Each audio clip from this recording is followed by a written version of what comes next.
Welcome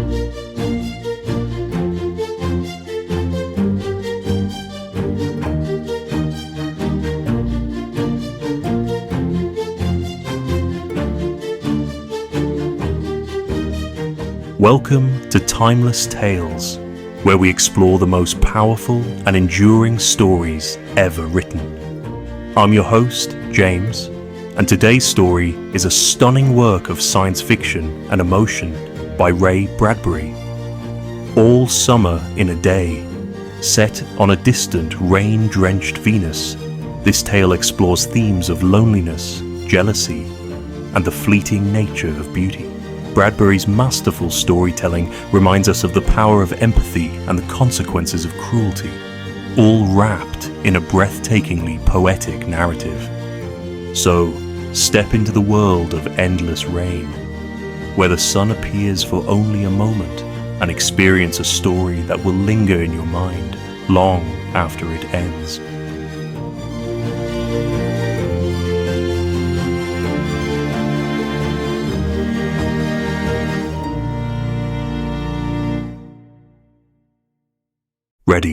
Ready, now, soon. Do the scientists really know? Will it happen today? Will it? Look, see for yourself. The children pressed to each other like so many roses, so many weeds intermixed, peering out for a look at the hidden sun. It rained.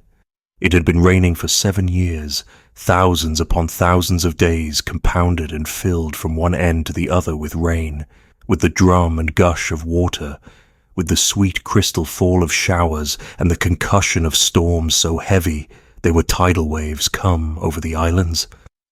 1,000 forests had been crushed under the rain and grown up 1,000 times to be crushed again. And this was the way life was forever on the planet Venus. And this was the schoolroom of the children of the rocket men and women who had come to a raining world to set up civilization and live out their lives. It's stopping. Yes. Margot stood apart from them, from these children who could ever remember a time when there wasn't rain and rain and rain. They were all 9 years old, and if there had been a day, 7 years ago, when the sun came out for an hour and showed its face to the stunned world, they could not recall.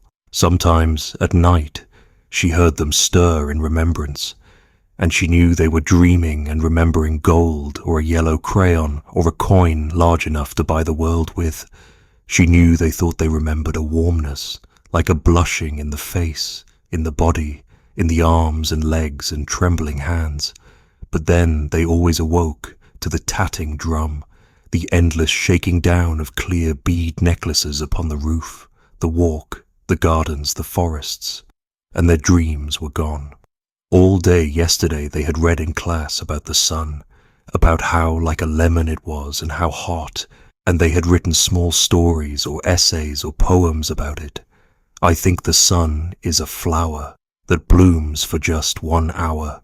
That was Margot's poem, read in a quiet voice in the still classroom while the rain was falling outside.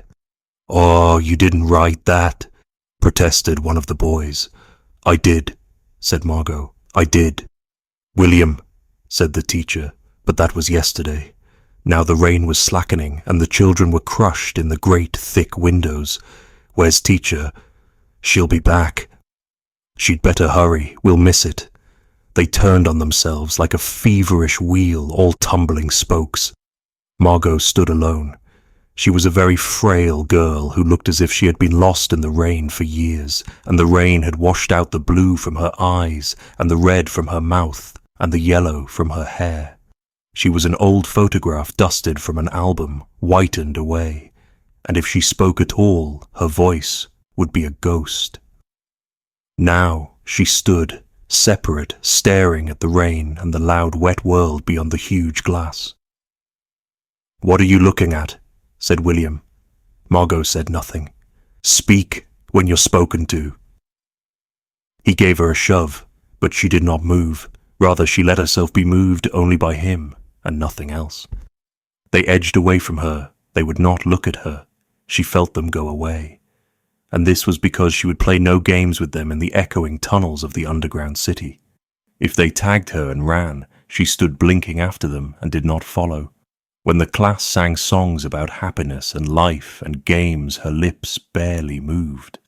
Only when they sang about the sun and the summer did her lips move as she watched the drenched windows. And then, of course, the biggest crime of all was that she had come here only 5 years ago from Earth, and she remembered the sun and the way the sun was and the sky was when she was 4 in Ohio. And they had been on Venus all their lives, and they had been only 2 years old when last the sun came out, and had long since forgotten the colour and heat of it and the way it really was. But Margot remembered. "It's like a penny," she said once, eyes closed. "No, it's not," the children cried. "It's like a fire," she said, "in the stove." "You're lying! You don't remember!" cried the children. But she remembered and stood quietly apart from all of them and watched the patterning windows. And once, a month ago, she had refused to shower in the school shower rooms, had clutched her hands to her ears and over her head, screaming the water mustn't touch her head. So after that, dimly, she sensed it. She was different, and they knew her difference and kept away. There was talk that her father and mother were taking her back to Earth next year. It seemed vital to her that they do so, though it would mean the loss of thousands of dollars to her family. And so the children hated her for all these reasons of big and little consequence. They hated her pale snow face, her waiting silence, her thinness, and her possible future getaway. The boy gave her another push. "What are you waiting for?" Then, for the first time, she turned and looked at him, and what she was waiting for was in her eyes. "Well, don't wait around here," cried the boy savagely. "You won't see nothing." Her lips moved. "Nothing," he cried. "It was all a joke, wasn't it?" He turned to the other children. "Nothing's happening today, is it?" They all blinked at him and then, understanding, laughed and shook their heads. "Nothing. Nothing." "Oh, but," Margot whispered, her eyes helpless. "But this is the day. The scientists predict, they say, they know. The sun." "All a joke," said the boy, and seized her roughly. "Hey, everyone, let's put her in a closet before the teacher comes." "No," said Margot, falling back. They surged about her, caught her up and bore her, protesting and then pleading and then crying, back into a tunnel, a room, a closet, where they slammed and locked the door. They stood looking at the door and saw it tremble from her beating and throwing herself against it. They heard her muffled cries. Then, smiling, they turned and went out and back down the tunnel, just as the teacher arrived. "Ready, children?" She glanced at her watch. "Yes," said everyone. "Are we all here?" "Yes." The rain slacked still more. They crowded to the huge door. The rain stopped. It was as if, in the midst of a film concerning an avalanche, a tornado, a hurricane, a volcanic eruption, something had first gone wrong with the sound apparatus, thus muffling and finally cutting off all noise, all of the blasts and repercussions and thunders, and then, second, ripped the film from the projector and inserted in its place a beautiful tropical slide which did not move or tremor. The world ground to a standstill.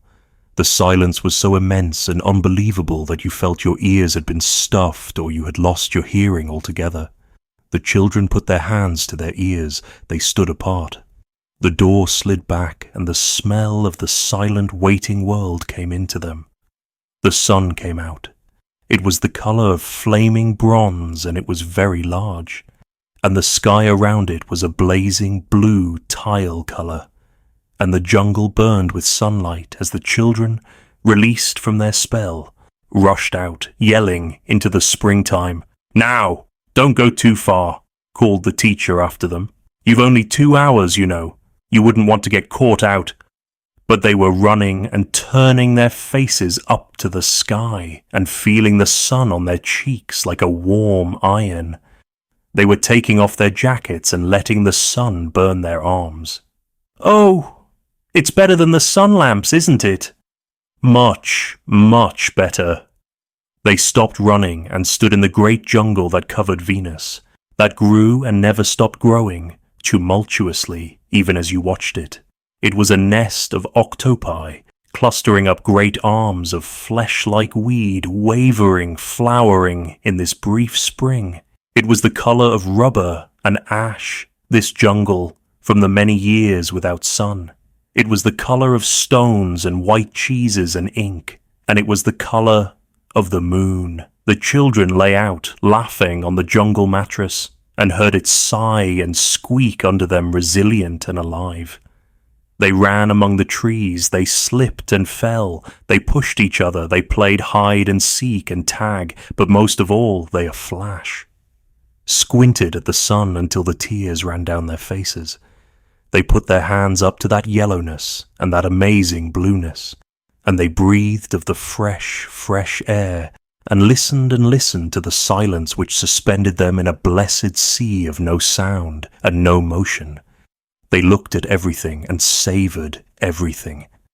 Then, wildly, like animals escaped from their caves, they ran and ran in shouting circles.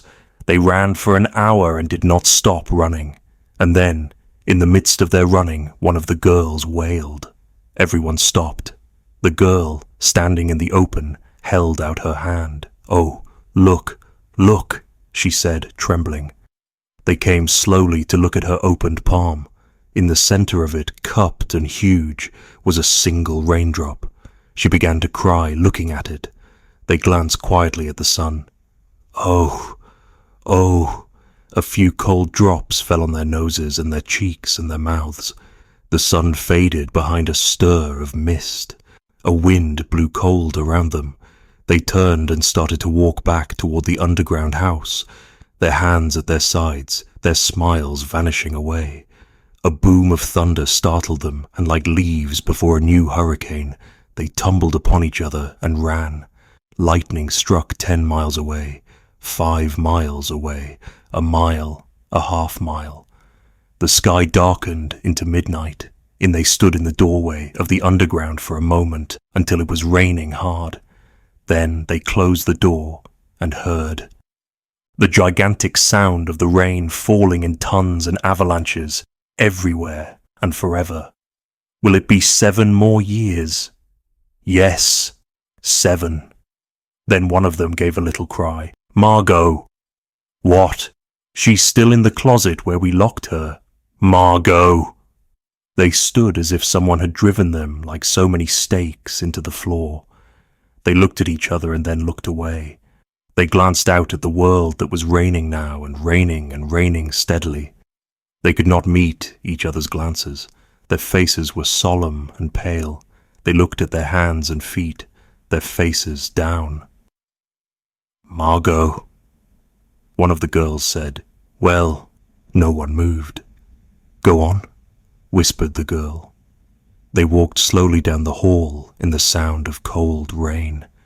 They turned through the doorway to the room in the sound of the storm and thunder, lightning on their faces, blue and terrible. They walked over to the closet door slowly and stood by it. Behind the closet door was only silence. They unlocked the door even more slowly and let Margot out